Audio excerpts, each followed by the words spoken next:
Okay, so hey, hi guys, hello and welcome to my lecture 19. And guys, today onto this particular lecture, we are going to understand how we are going to connect our workstation to the Chef server for the very first time. So this is the first time where again we are going to connect our Chef workstation to the Chef server, right? So the way I have designed this particular lecture is that in our previous lectures we have gone through this particular architecture in which whatever the code we were writing, we were simply writing it onto the Chef server.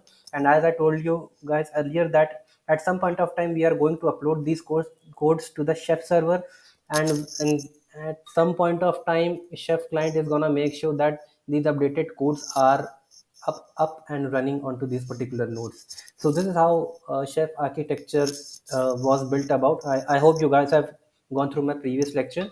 So till now, whatever we were doing, whatever we were writing the code, we were just doing everything onto our Chef workstation. But from now onwards, we are getting onto the actual work, right? So into this particular lecture, guys, I am going to connect my workstation to the Chef server. So there are three very simple and very easy steps, and I'll make sure that this lecture does not take much time in order to complete it, because there would be multiple lectures associated with it. So first step would be like, firstly we would be connecting our Chef's workstation to the Chef server, and onto my another lecture I would be connecting my nodes to my Chef server, and then we'll go about, right? So this is how my upcoming lectures would be um proceeding ahead. And without wasting any further time, let's get into the lecture straight away. Okay, so guys, there are three particular steps in order to achieve what we have discussed till now. So, what is our aim? Our aim is to connect our workstation to the Chef server. That is it. That is very simple. I know everybody would be able to do it, and it is as simple as mentioned over here, right? So, our very first step is to create your EC2 instance, update it. I mean, n number of times I have been telling, I've been telling this particular thing to all you guys, but there are some warrior kind of people, who just want to get into a lecture and they want to get a grab of each and everything that got discussed. So guys, it is simply not possible for me to give you the grab or the glimpse or the summary or gist of each and every lecture onto my upcoming next lecture, because things are quite interconnected with each other. They are very tightly integrated. So I would request you guys, it would be really great if you visit my previous lectures so that you're able to understand. But this is the step one which I am asking you guys to make sure that in my upcoming lectures I won't be doing this. I would make sure that you understand what precondition is all about. So this is your precondition step one, that these are the things that you should be having whenever we are discussing anything. But again, and I'll keep on again reiterating, because again, as I've told you guys, that there are some warrior kind of people who want to learn each and everything in just one go. So for them this is required. So no more further talk, just get back into the lecture, guys. So I'll do Control L, elevate my privileges, sudo su, and now I'm going to update it, my EC2 instance. I've already created it, and I'm just updating it, and then I'll download this file. I'll install this file. This file installation will allow that, will make sure that Chef workstation got installed onto my EC2 Linux machine, EC2 instance. I'll make a directory and install a tree. Why I would install a tree, I've already told you. It gives you a tree like structure, right? So this has been done. So wget, copy this thing very fast without wasting any time. Right click, that's it. And after that do ls. So your file got downloaded onto this particular location. This location is pwd. You will get your location, right, onto which directory you are working. And in order to install something, yum install chef tag. That's it. Now it's going to install. Yes, let it get installed. Then we'll make a directory named as outer directory, that is cookbooks, which would containing n number of cookbooks containing n number of recipes, right? Sorry. So guys, it is getting downloaded. In the meantime, let's go through what we are going to discuss after that. we'll be going to your manage chef.io, this particular website. So it's, you can easily resemble in onto one of my Docker's, lectures, in which there was a Docker hub where we used to go and we connected something and we did something over there. There was a thing like a GitHub where you used to push your code and that code would, start reflecting onto that central kind of thing. Little bit of glimpse if you guys are getting. It's very it would be easy for me to make you guys understand what this thing is all about. So we are going to this particular website, we will be creating our account, we will be verifying it, and there is a one particular starter kit. We'll unzip it and then we'll transfer it to my EC2 instance. Once that file is transferred onto my EC2 instance, what it will do is that it will make connection from my chef workstation to the chef server, right? And then it will get connected. So it's just a central hub kind of thing you can understand at this point of view. In order to make you understand, you can compare it with GitHub and Git kind of thing. You do write something, you push it and gets uploaded onto the GitHub kind of the stuff, you can just imagine. So it's like a thing where you can see whatever you are doing kind of stuff, right? So I hope in the meantime my shell workstation got should have been installed. This is my version of chef. I think I've made directory. No, I have not made. Simply quickly make it. Make directory cookbooks, right? And just install one more package. Yum install tree. Oh, sorry.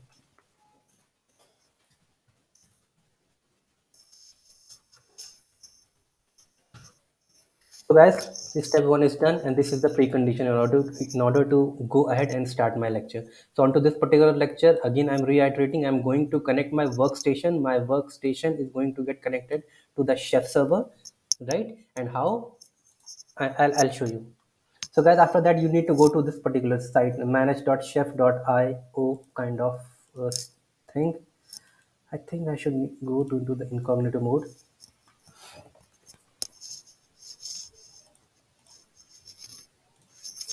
Open the site manage.chef.io.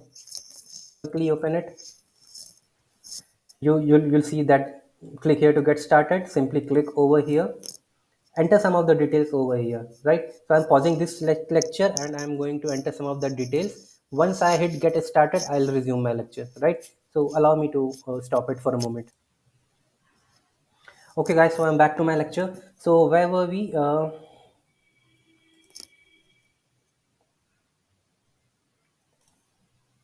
I open an incognito. Yeah.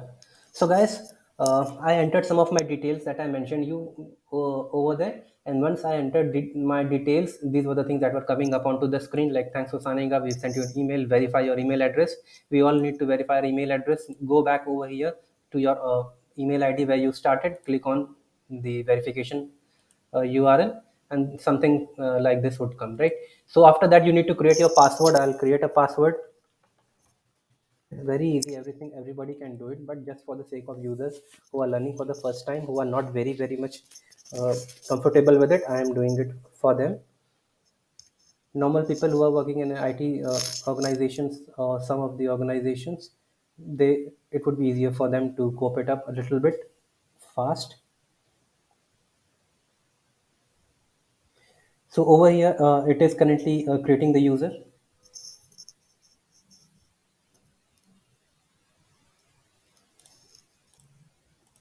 So my user got created guys over here successfully, and after that you will be getting this particular screen. Click on create new organization, enter the name of your organization. Like, you can put any name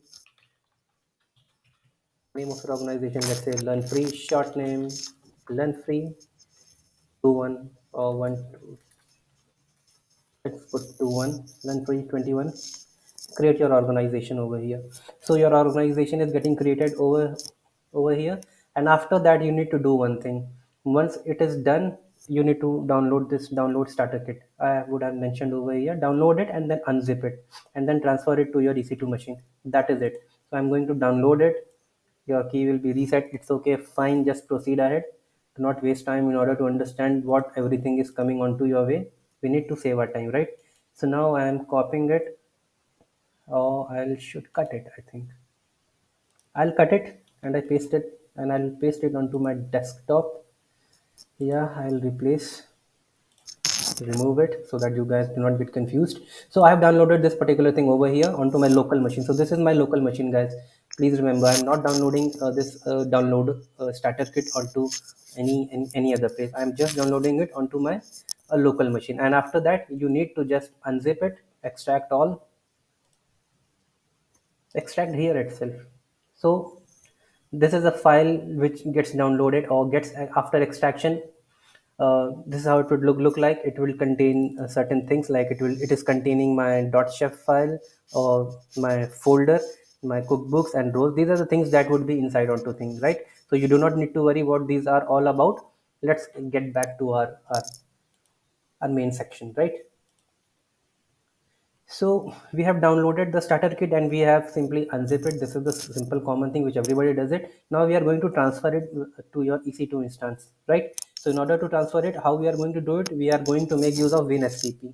So allow me to open my WinSCP, right? Over here, you need to put your host name. So host name would be the IP of your EC2 instance, or you can put this thing as well. Put this only, right? Enter a username. It would be ec2-user. Go to your advanced, go to your authentication, browse it, enter your ppk file, okay, login, and it will get connected, right? So now we have simply connected our local machine to our ec2 instance, that is Amazon ec2 machine, and this ec2 machine is in Mumbai, right? With the help of uh, AWS services like EC2, and it is one of the availability zone. I think it's in 1A, 1A, yeah, AP.south 1A, right? So we have connected it, and that's it. This was the whole thing which we were required to do. Now you simply, you can just drag and drop it. I just want you to drag and drop this chef repo onto the home ec2 user and this particular directory. Again, allow me to make you guys check you. There are only two things onto this particular directory, pwd home ec2 user. There is one cookbook and one is your file, and now we are going to transfer this chef repo to my ec2 machine over here that I created. That would be it. Copy or drag and drop, calculating, everything is being going on. Yeah, I think it has come over here.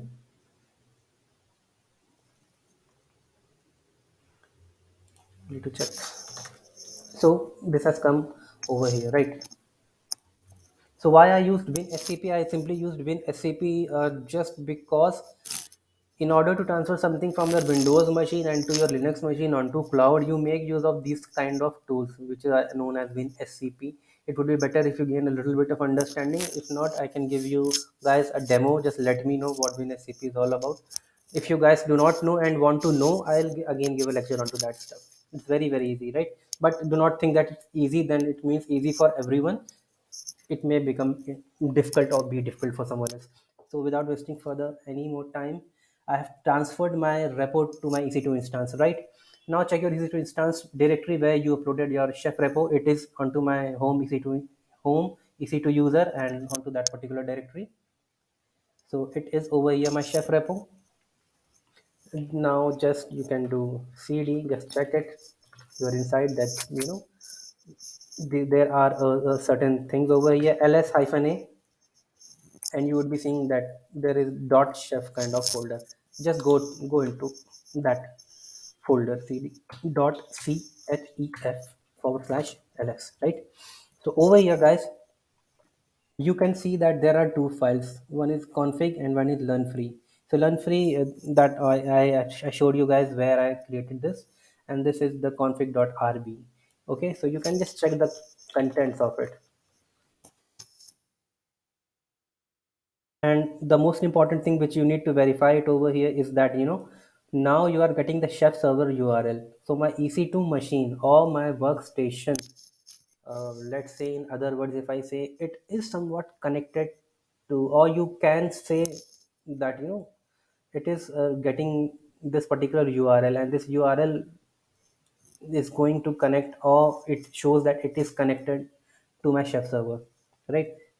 So in order to check how it works or whether it is connected or not, there is a one command named as knife SSL check.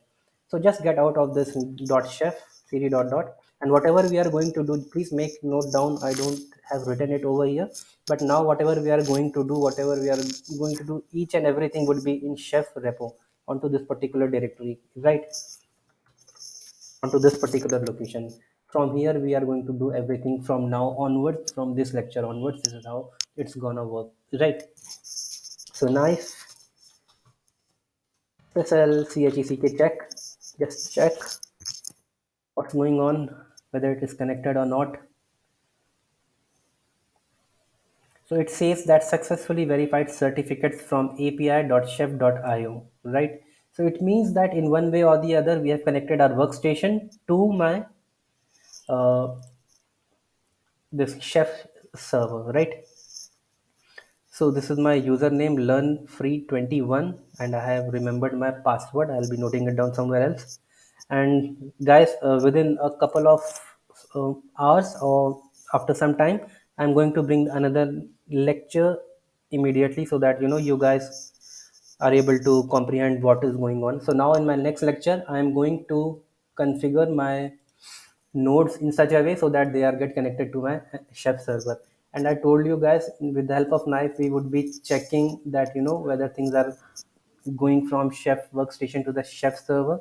So we have simply made use of one of the commands, and in my future lecture I'm going to cover those concepts as well, right? So guys, this was all about this particular lecture. I hope you guys have enjoyed it, you guys have learned it, and please let me know uh, if you are enjoying my lecture. So guys, thank you. Thanks a lot for your time and patience as well. Thank you.